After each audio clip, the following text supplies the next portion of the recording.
C'est l'heure de la récréation au Mobile World Congress. En fait, regardez, on est là pour vous présenter un autre outil lié à la mobilité. Il s'agit de l'Arcos Urban e-Scooter. C'est en fait une draisienne. Alors là, en plus, c'est un petit truc malin pour le smartphone puisqu'elle a un support. Moi, j'ai une petite plaque derrière qui est collée derrière mon smartphone et qui permet donc d'aimanter son smartphone. Arcos propose en plus une application qui va bien avec sa draisienne. La particularité, c'est que c'est un outil de mobilité électrique. Regardez, elle a ici une petite gâchette qui permet, une fois la draisienne déverrouillée, de la replier. D'abord, on abaisse la béquille, ensuite on remonte le tout.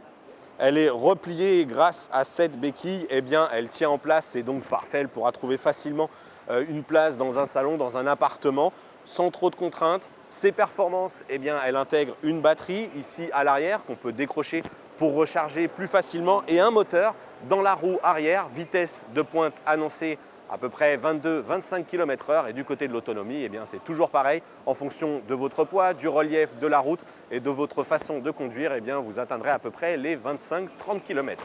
Regardez, je vous disais qu'elle est compacte cette draisienne, mais elle peut le devenir encore plus grâce ici à des petits mécanismes qui permettent de réduire l'encombrement du guidon et aussi de cette assise. Voilà, vraiment elle est réduite au minimum de son encombrement.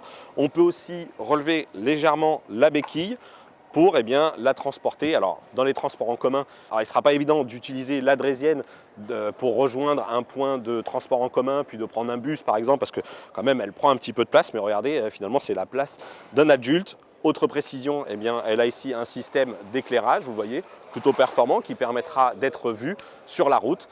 La draisienne Arcos, elle intègre donc une connexion Bluetooth, et une fois qu'on aura placé donc son smartphone sur le petit support dont je parlais tout à l'heure, on pourra s'en servir comme un espèce de compteur. On va retrouver la vitesse et le kilométrage qu'on a parcouru avec la draisienne, le temps depuis lequel elle est allumée, le niveau de la batterie, et également pouvoir se faire guider par cette application pour trouver les pistes cyclables.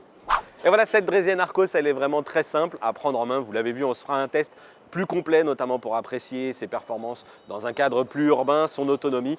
Et bien évidemment, il ne nous reste plus qu'à vous communiquer son prix, 599 €. Et elle est livrée avec 4 petits supports aimantés pour accrocher son smartphone sur le guidon.